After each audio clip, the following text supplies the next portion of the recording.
Jason Heyward impresses. Miguel Vargas is hurt.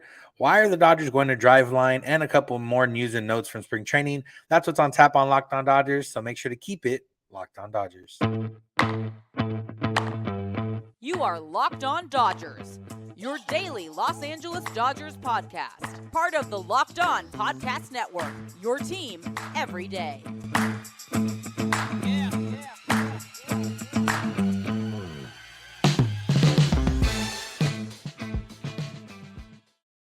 Yo, Dodger fans. Welcome to Locked On Dodgers. We are part of the Locked On Podcast Network, the #1 local sports daily podcast network.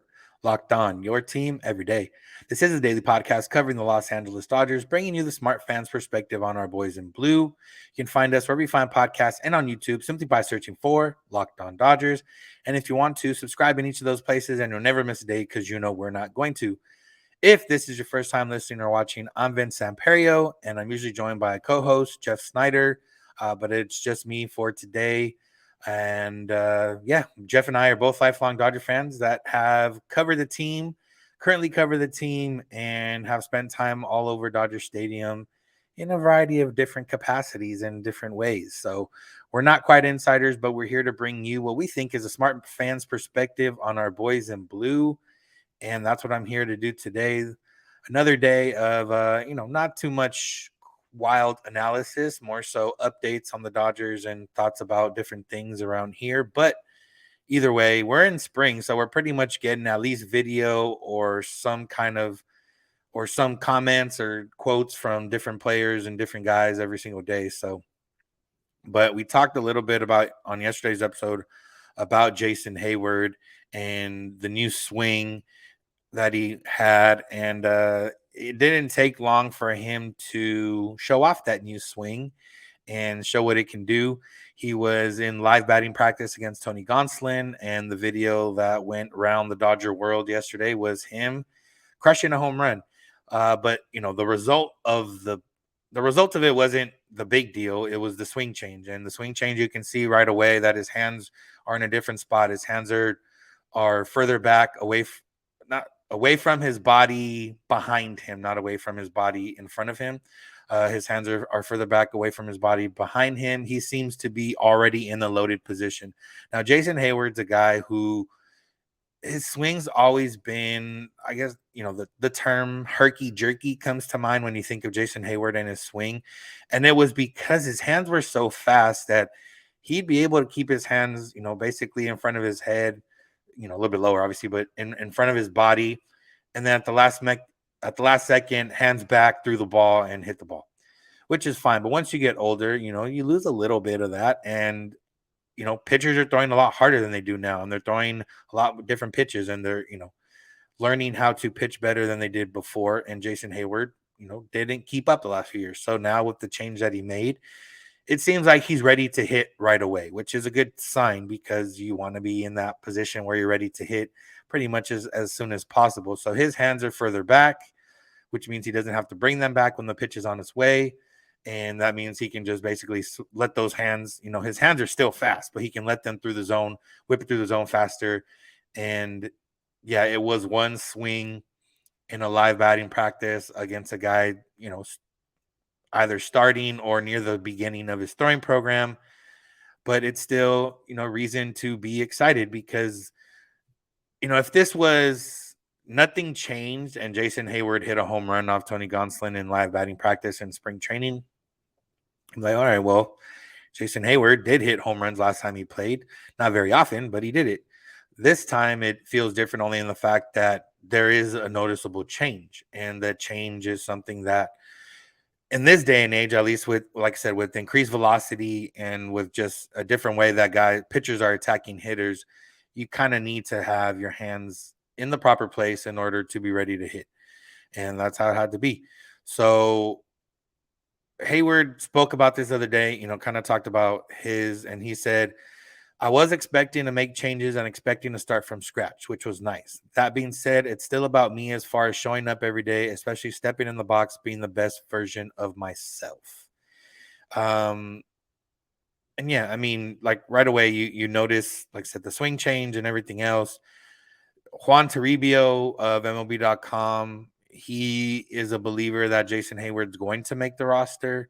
Obviously, he's there, and he has a little bit better insight than maybe we do, or maybe some sources that we don't have. So if that's the case, then that kind of pushes a different burden on James Outman and Trace Thompson and some of these other guys of maybe they're only competing for one spot. Maybe Jason Heyward has that spot, or maybe it's one of those where, Jason Heyward has that spot until he doesn't. And if he, continues to impress, then yeah, he's going to be on the opening day roster. And if he struggles a little bit or he still needs to work on the mechanics of his swing, then maybe he starts out in the minor leagues and finds his way on the roster at some point in the season. But either way, a good first start for Jason Heyward. And, I'm sure we're going to say his name a lot more times and hopefully in a positive fashion, because if he can hit along with the defense that he does bring, along with, just having that veteran presence, he's a big addition to the Dodger team. And if he can hit, even like 80% of what he was at his peak, that's still a pretty good player, especially for the Dodgers, especially considering what they've had in center field the last few years. Now, that's the other question is he a center fielder or will he have to resort to left field? We're going to, that remains to be seen, but it's a good start for Jason Heyward. One guy with not the greatest start now to spring is Miguel Vargas, and not in the fact of him, production wise, but the fact that he got hurt and he won't be able to swing a bat for at least a few days. He suffered a hairline fracture on his right pinky finger. Injury came a few days ago when he was working at second base. Ball took a bad hop, hit him on the right hand, small fracture. It doesn't seem to have anyone really worried or concerned. He doesn't seem concerned. A few days off from swinging the bat.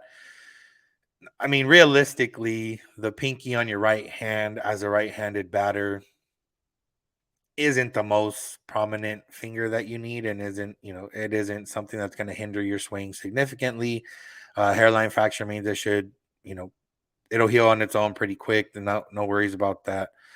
But yeah, I mean, that's just a quick update there. It's not the ideal situation, but it's just something that you have to deal with during spring. Vargas, like I said, should be the guy taking most of the reps at second base this spring, should be the guy that's getting ABs very consistently.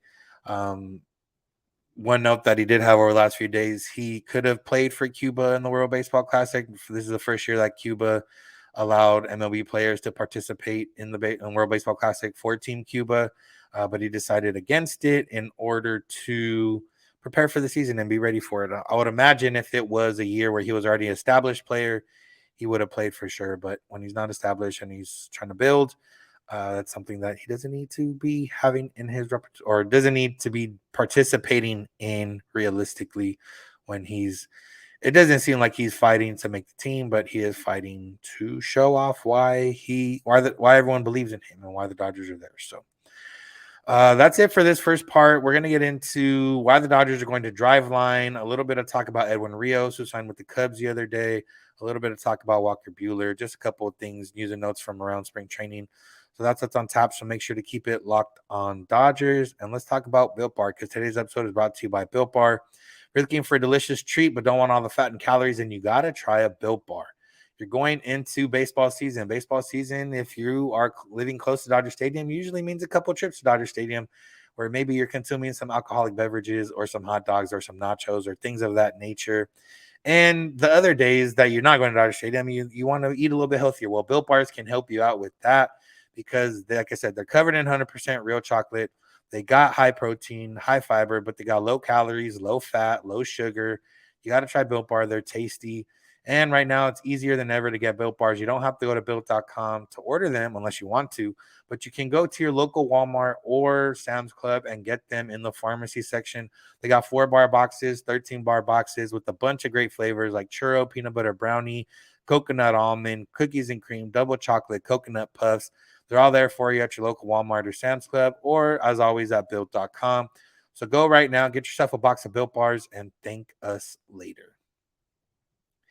All right. So the Dodgers and Driveline are two words we've heard a lot so far this offseason from various players. Chris Taylor talked about going to Driveline. Mookie Betts talked about going to Driveline. Gavin Lux talked about going to Driveline. And all on the recommendation of the Dodgers for them to go there.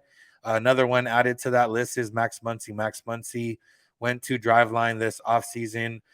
He basically Robert Van Scoyoc, Dodgers hitting coach, he's the one that recommended a lot of these players go to Driveline over the offseason. And the article in the LA Times from Jack Harris basically talks about how Driveline has a connotation of being more for pitchers. And obviously, for the most part, what we've heard of Driveline and what we've seen success-wise in terms of Driveline has been from the pitching side. They got a lot of technology there, and they're able to work on guys with RPMs and release points and everything else and all this other kind of stuff. But now, I believe probably always there, but now they're starting to expand or at least get the notion that they can do more than just pitching. And here it is with the Dodgers. The Dodgers sent a bunch of guys there. They've crafted hitting programs. In this article, it says were used to refine swing mechanics, build strength, and most crucially, increase bat speed. Muncy was one of those guys. He had to say, I was like, okay, I'll give it a shot. Why not? If it increases my bat speed, if it helped me catch up to fastballs with guys throwing harder than ever, if it helps me play longer into my career, there was no downside to it for me. And, analytics and launch angle and all these hot button words that people like to use to try to take down information. You might be one of those that doesn't believe in this stuff, but why wouldn't you want to have the most information possible? You don't have to use it. Mookie Betts could have went to Driveline. They could have told him, hey, you need to be stronger. Mookie Betts could have been like, hey, you know what? I hit 35 home runs last year and I was top 5 in MVP voting. I don't think I need to listen to you and I'm not going to do it, but he didn't. He listened and, he used that information. He, did whatever thought process he has about that information. And he decided, hey, you know what? Maybe I can get stronger. Gavin Lux, same thing.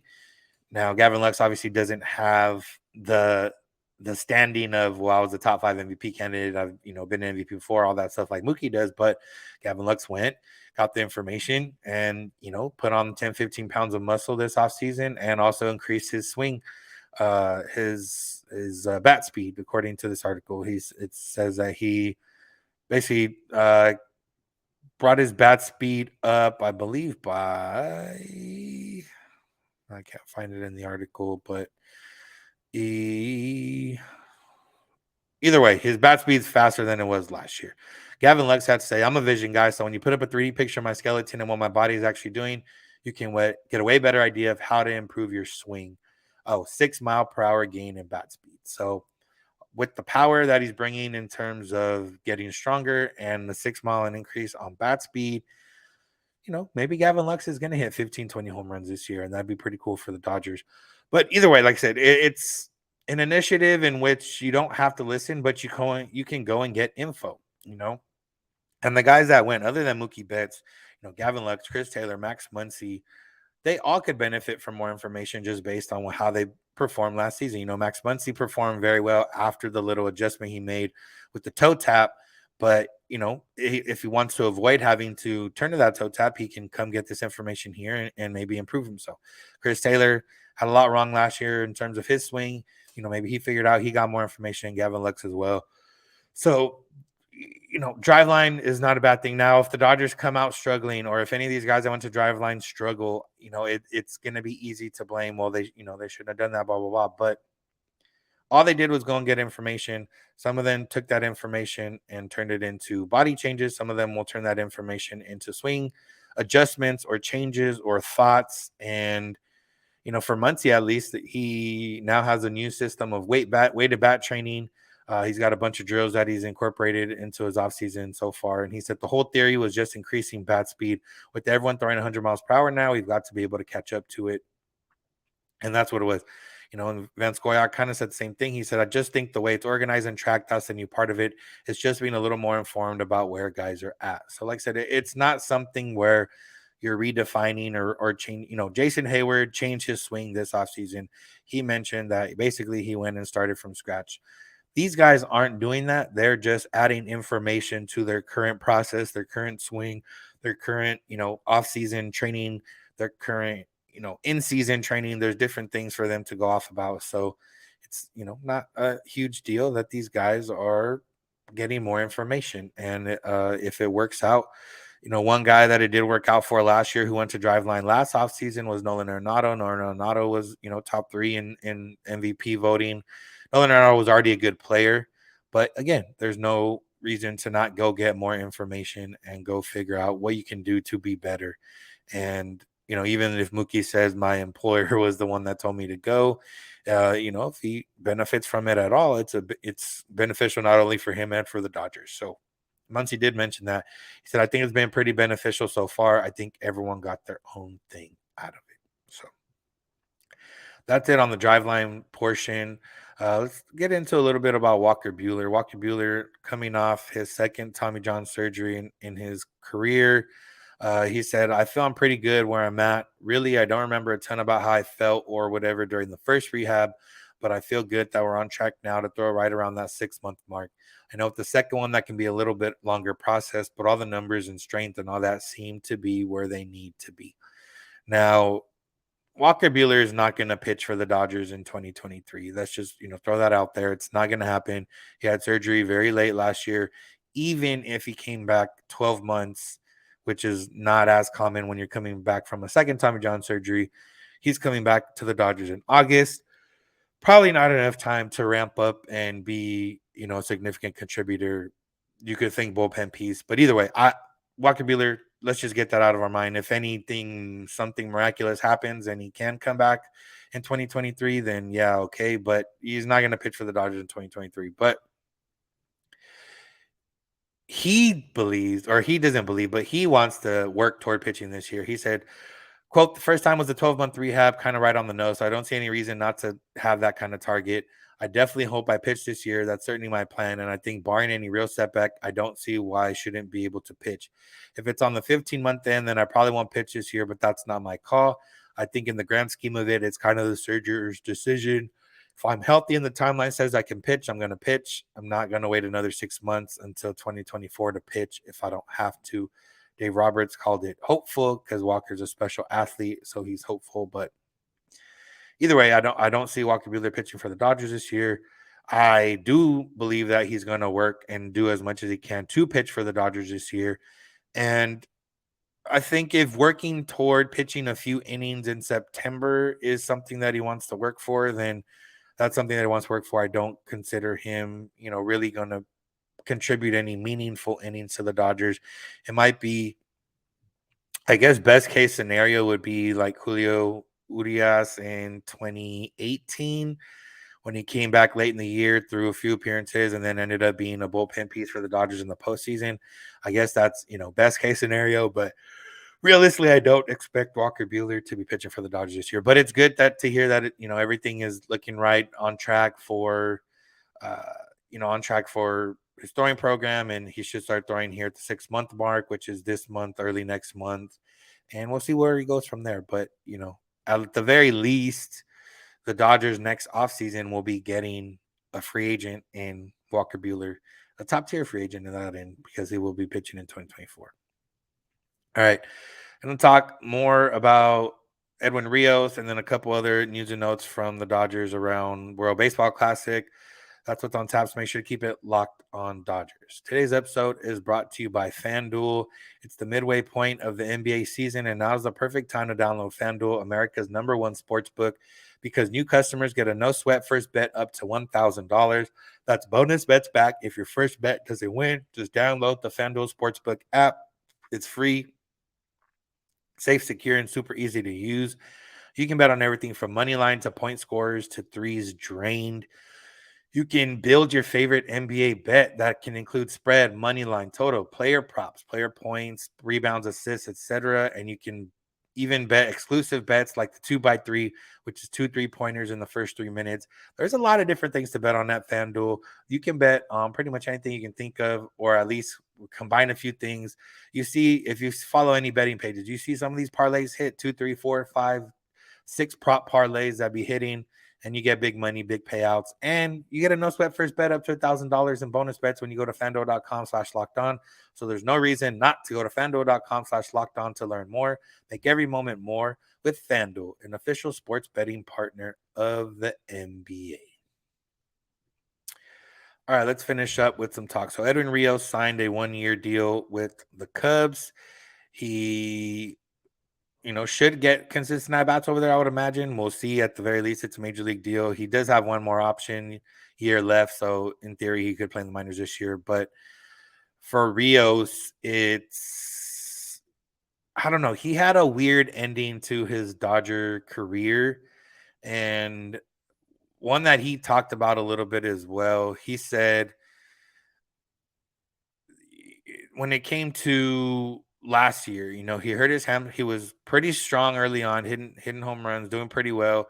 Hurt his hamstring and then never came back to the major league roster. He said it was really frustrating. It sucked just watching from the sidelines and how the year ended, but it is what it is. I was like, when is this all over? I'm going to go up, and that didn't happen. Once I got the news that I was getting optioned, it was kind of a punch in the gut. So I got a little frustrated, I would say. Didn't start hitting as well. I think it was more of a mental thing, kind of like just expecting to go back up and stuff like that. And then talking about the Dodgers, that's all I'd ever known. I've been a Dodger my whole life. So sometimes, there's a possibility. But when it actually happens, it's almost like, damn. And yeah, I mean, this makes sense because last year, the Dodgers tried to turn Joey Gallo into something at the deadline, and it didn't quite work out. And it did seem Edwin Rios got a little bit short end of the stick because whether it was for defensive versatility or whatever the case was, yeah, he did struggle in AAA, wasn't hitting the cover off the ball, but he was a guy that started the year hot last year and was really good. And then the Dodgers, he got hurt, and it's not like the Dodgers were doing well. That might have been the worst thing, but I mean, Edwin Rios had a 793 OPS, 7 homers, 17 RBI in 27 games, a 114 OPS plus. That's was something deserving of getting back to the major leagues after your injury, considering that no one really took over a role for him, and no one really, yeah, they traded for Gallo at the deadline, but I believe they could have kept Gallo out and used Edwin Rios a little bit more. Whatever the case was, whatever the reasoning was, we don't know. But yeah, I empathize with Edwin Rios. It does make sense. It did seem like he got a short end of the stick, and then now for him this offseason to get non-tendered, and especially when he might have been considering that he was get he would have got a contract at the very least. It's kind of weird. But for Edwin Rios, he's now with the Cubs. I do wish him well. The Cubs now have a few Dodger guys over there. They got McKinstry, they got Bellinger, now they got Rios. So guys that all either needed chances or are going to get a chance to show what they can do now. But I feel bad for Edwin Rios a little bit in the sense that I do think that the Dodgers could have at least called him up one more time and see what he could do. Didn't quite work out. I don't know why. But, congrats and good luck to him over there. The only bad part about signing so late in the offseason for him is that he wasn't going to be able to play in the World Baseball Classic because he wanted to focus on it. He got invited to play for Puerto Rico, but he wanted to, get used to whatever team or acclimate himself to whatever team he signed to. And, yeah, that's the way it goes. That's all on Edwin Rios. We'll see him a couple times this season maybe and see what he can do, but don't be surprised if he hits 20, 25 home runs this year. If the Cubs give him, 400, 500 at-bats or even 350 at-bats, he could hit 20 home runs. So salute, Edwin Rios. Have fun over there. Let's talk about World Baseball Classic a little bit. Freddie Freeman playing for Team Canada. Even though he was born and raised in Orange County, Freeman can play for Team Canada because both of his parents were born in Canada. And he said during FanFest that he plays for Canada as a tribute to his mother who died when he was young. He says, quote, "It means a lot to play for Canada. If you know my story, my mom passed when I was 10, so I did it to honor my mother. Team Canada will be playing in Phoenix along with Team USA, Colombia, Mexico, and Great Britain. Most of the Dodgers, or if not all the Dodgers, except Miguel Rojas, are going to be playing in Phoenix in the first round of the World Baseball Classic with Team Canada with Freddie, and then Mexico with Julio and Austin Barnes. And then you got Trace Thompson for Great Britain, and you got Mookie, Will Smith, and then Dino Ebo coaching for Team USA. The interesting thing about this, at least it's at least a week that the players will be gone, because the week of you play 4 games that are guaranteed, and then the top 2 teams from each pool will move on to go to Miami and play in the semis and the finals. But the interesting part is Will Smith is playing for Team USA. Austin Barnes is playing for Team Mexico, which means we should get a bigger look at Diego Cartaya this spring. At the very least, he's going to have a week where he is technically the top catcher. Maybe I don't remember who else they have in terms of the he Cartaya's on the 40-man roster, but obviously there's going to be like a guy like Tony Wolters. I don't even know if that's who they have, but they have someone like that. But either way, Dave Roberts talked about this, and he said, I think it's great for Diego. It's an opportunity that Diego normally wouldn't get, a young prospect catcher to get a lot of repetitions with major league players. I think this is certainly a blessing for him and a good opportunity. And realistically, Mexico and USA should be the ones that make it out of that pool, that round, and move on to Miami, which means another few days to a week of them gone, of Barnes and Will Smith gone, which means Cartaya could get 2 weeks of being one of the main guys catching, not only on the field, but working with the pitchers and things of that nature. And for a guy that, has a limited pro ball experience just because of injury and because of age, this is going to be kind of the biggest exposure he's going to have. And it's a good sign because, like I said, the Dodgers kind of need to know what they have in Cartaya. They know that he's a top prospect and they know that everyone's high on him, but they don't necessarily know what they're going to get from him. And, we've talked about a Will Smith extension or what that could look like and everything else. And, realistically, the Dodgers could have Will Smith and Cartaya both on the roster. And especially after this year, when JD Martinez, if he doesn't come back, or if the 1 year deal, whatever ends up being just the 1 year, they will have space at DH and, getting those bats in the lineup, assuming they're both. Will Smith can be a DH with his bat. Cartaya still remains to be seen. But either way, it's going to be a good time for Cartaya to kind of get those reps, look around, and see everything. And, everything we've heard about him shows the poise and the calmness and everything else. And, Robert spoke about that as well. He said, skill set aside, his maturity is something that really stands out. He's not in awe of being around this environment. He's very curious. He asks the right questions. He's watching. There's certainly things with the bat that need to get cleaned up that will get cleaned up with just that bat. But just the way he carries himself, it just looks right. People have a hard time understanding what that means. But as an evaluator, as a coach, it just looks right. And yeah, Cartaya, I saw him play a couple years ago for Ranch Cucamonga, and he was just physically a man among boys. And he was, 19 or 20 at the time. And he's continued to grow into that. He's a big guy. And we all look forward to seeing what Cartaya can do.